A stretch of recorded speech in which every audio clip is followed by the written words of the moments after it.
Jamais de pause dans l'information. Quittons ceux qui travaillent pour retrouver les flâneurs, les estivants de passage. Lorsque l'on voyage, l'on pense également aux petits souvenirs, une tradition touristique bien établie. À Limoges, c'est logique, c'est vers la porcelaine que les touristes se penchent.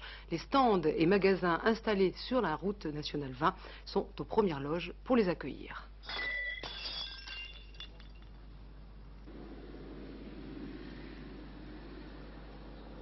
Vous voulez la porcelaine décorée ou la porcelaine blanche?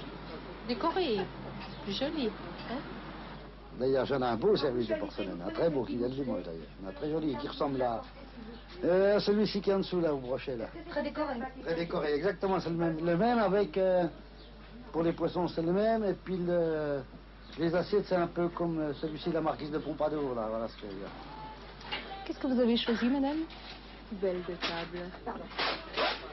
Je trouve que c'est joli. Les bleuets, j'adore les bleuets et tout, alors. En tête du hit parade des souvenirs de Limoges, bibelots, bleu de four, bol, mazagran, assiettes et en règle générale les articles peu encombrants et bon marché, ce que certains commerçants appellent la gamme typiquement touriste. Les illustrations sont les mêmes depuis des années, toutes les tentatives de modernisme auraient échoué. Les dessins modernes seraient incompatibles avec l'idée que se fait le touriste de passage de la porcelaine de Limoges. Si les étrangers apprécient particulièrement le bleu de four, les Français, eux, auraient une prédilection pour la décoration murale. Le Français, il aime beaucoup l'assiette applique, quand même. Il est resté fidèle à l'assiette applique. Très coloré, très décoré? Assez traditionnaliste, vous voyez, beaucoup encore de fragonard et des paysages, c'est quand même, ils aiment les 4 saisons, les choses comme cela.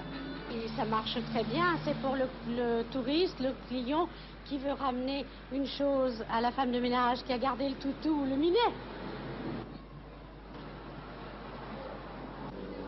Et le pape se vend bien quand nous avons des cas qui partent ou reviennent de Lourdes. Il y a un engouement pour les visages religieux. Vous l'aimez, monsieur? Oui, c'est pas mal, mais c'est pas marqué Limoges dessus. Au bord de la mer, hein, c'est marqué souvenir de Notre-Dame-de-Mont, Saint-Jean-de-Mont, ou des trucs comme ça, vous voyez. Tandis que là, bah, c'est pas marqué dessus, c'est ça. Alors, on est venu par curiosité regarder, mais en proportion avec le choix qu'il y a, c'est mieux à Paris. Vous avez une collection de quoi? De porcelaine? Oh, de porcelaine, d'arcopale, des bibelots. On a aussi des sujets en ocre. Aux étrangers traditionnels, anglais ou hollandais, s'ajoutent cette année des visiteurs américains, canadiens, libanais ou saoudiens. Beaucoup se tournent vers la porcelaine haut de gamme, qui tenterait aussi la clientèle française des cadres moyens et supérieurs. La qualité existe, hein? La qualité existe, mademoiselle. Nous sommes du tout démunis de qualité et le touriste le sait bien.